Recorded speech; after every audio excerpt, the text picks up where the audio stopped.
आप देख रहे हैं दुखती राग न्यूज। सच की आदत, परिवर्तन की चाहत, सच आप तक।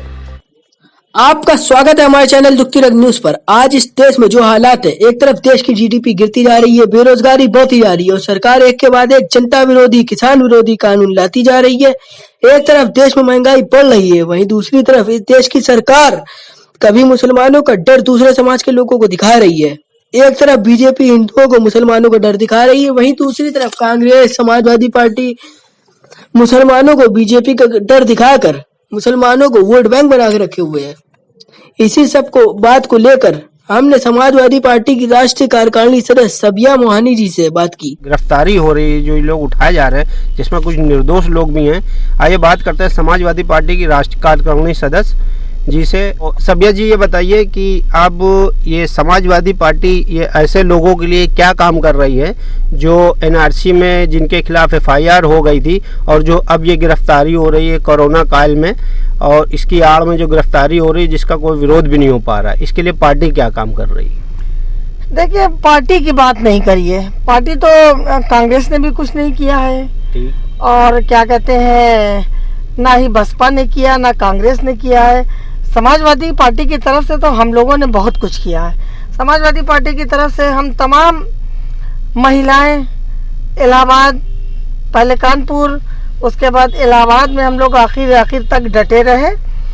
और गिरफ्तारियां जो हो रही हैं, तो गिरफ्तारियां निर्दोषों की भी हो रही हैं, उन लोगों की गिरफ्तारियां हो रही हैं, उन लोगों के ऊपर संगीन धाराएं लगाई हैं।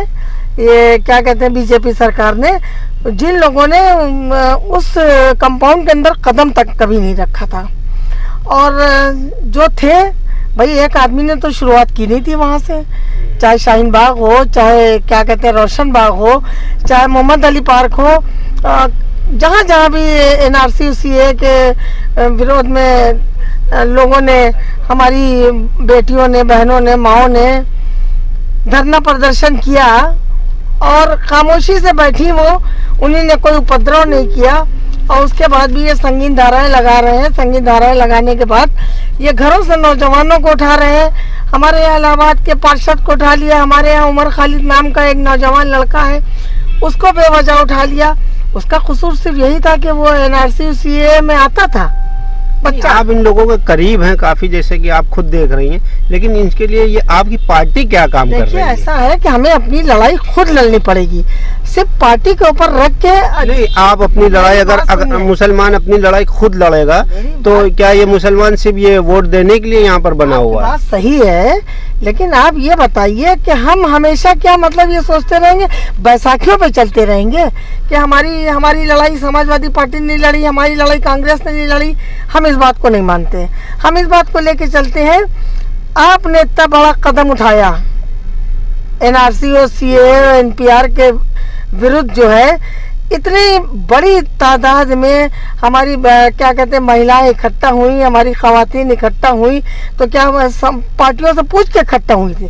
नहीं, वो जस्टिस के लिए इकट्ठा हुई थी, वो इंसाफ के लिए इकट्ठा हुई थी, क्योंकि ये गवर्नमेंट गलत तरीके से। ये पार्टियां भी तो जस्टिस की ही बात करती हैं, तो ये जस्टिस के साथ खड़ी क्यों नहीं होती? सिर्फ वोट के लिए क्यों आती है? ये तो पार्टियों के वो जाने, राष्ट्रीय अध्यक्ष जाने या पार्टियों के बड़े नेता जाने कि क्यों नहीं वो होती है। दूसरी चीज, हर एक को डर है। देखिए, हम आपको एक बात साफ बताएं, हर एक को डर है कि ये किसी न किसी रूप में, अगर किसी ने आवाज उठाई तो ये किसी न किसी रूप में जेल की सलाखों के पीछे, वो चाहे बड़े से बड़ा नेता हो, क्योंकि ये गवर्नमेंट जो है। तो ये बात मानती हैं आपकी सरकार का और जेल जाने का, दफाएं लगने का डर है? नहीं, बिल्कुल डर है, डर नहीं है, 110% नहीं, 200% डर है कि ये किसी भी बहाने से जेल भेज सकती है। और हर आदमी जो है वो जेल जाने से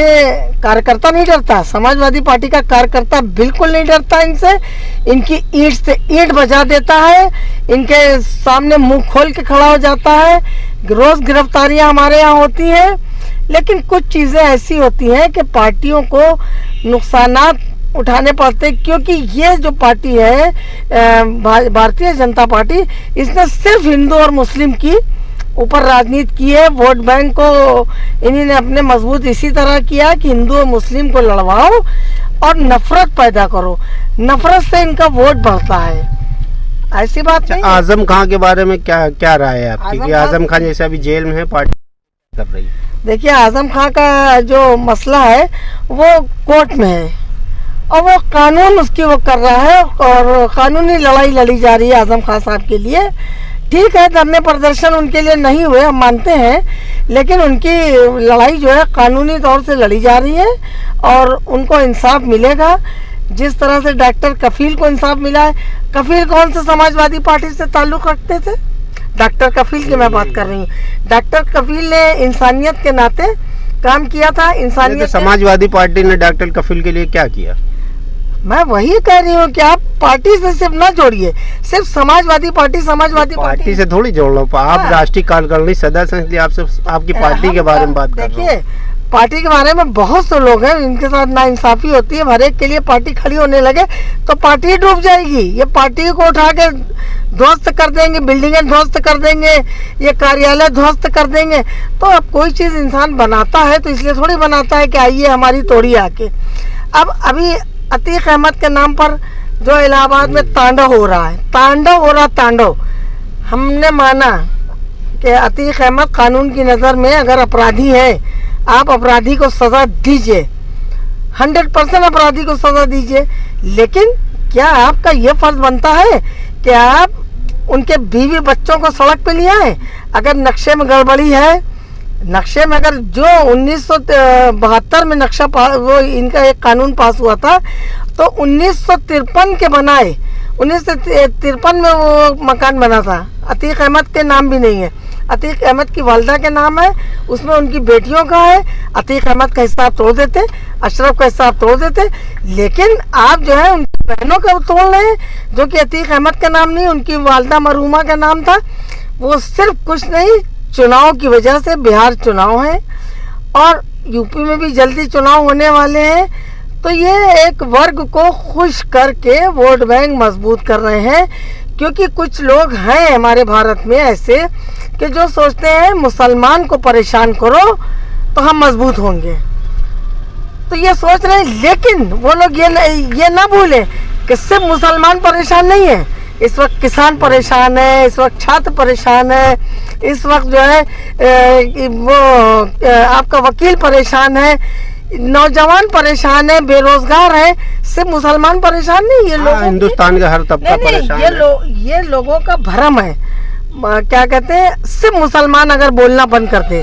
देखिए, इनका टारगेट मुसलमान नहीं है, हम आपसे बताएं, लोग समझते नहीं, इनका टारगेट मुसलमान नहीं, इनका टारगेट है पिछड़े और दलित।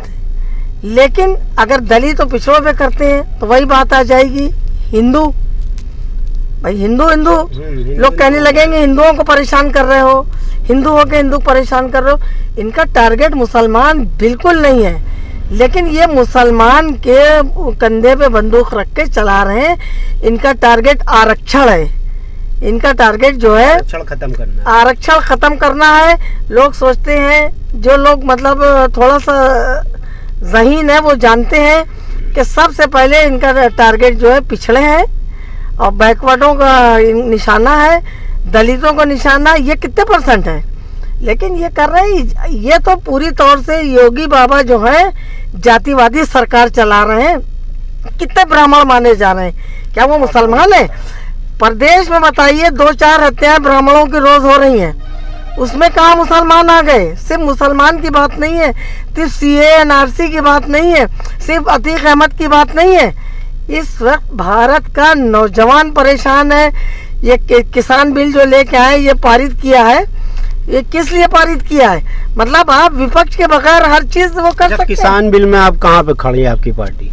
देखिए, हमारी पार्टी ने बहुत जबरदस्त विरोध प्रदर्शन किया, इसके विरोध में जबरदस्त विरोध प्रदर्शन किया और डेली हमारे हम सिर्फ इलाहाबाद की बता रहे हैं, पूरे उत्तर प्रदेश की नहीं बता रहे हैं। डेली हमारे 10, 20, 25 कार्यकर्ता जब से ये बिल पास हुआ है जेल जा रहे हैं और खून से नहा रहे हैं, लहू में भीगे हुए हैं। अच्छा, जब इसकी किसान बिल की शुरुआत हुई थी, सदन में जब ये पारित किया जा रहा था, तो सूत्रों से कुछ ये खबर लगी थी कि अखिलेश ने इसके सदन का बाइकाट कर दिया था।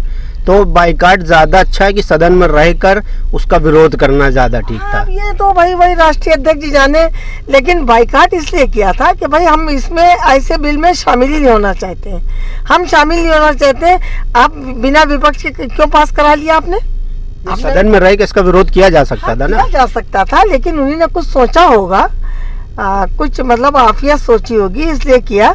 लेकिन बाइकाट करना भी बिल्कुल ठीक था, बिल्कुल ठीक अखिलेश यादव ने बाइकाट किया और करना चाहिए। और एक बात फिर कह रहे हैं कि ये सरकार जो है नौजवान विरोधी है, बच्चे बेरोजगार हैं, क्राइम बढ़ रहा है। क्राइम क्यों बढ़ रहा है? लोगों पर खाने का ठिकाना नहीं है, बच्चों को फीस देने के लिए नहीं है, नौजवान जो है वो समझ लीजिए हताशा और निराशा में है, बेरोजगार है नौजवान। क्या करेंगे? जब बहुत दिन हो जाता है तो फिर वो देश में कदम जो है 10 लाख करोड़ लोगों की नौकरी जा चुकी है। आपने जब आपको वोट लेना हुआ था तो आपने कहा था 2 करोड़ हर साल हम नौकरी देंगे। आप 2 करोड़ क्या, आपने साल में 200 लोगों को नौकरी नहीं दी। 10 करोड़ लोगों की लगभग अब तक नौकरी जा चुकी है और सब पैदल हो गए हैं।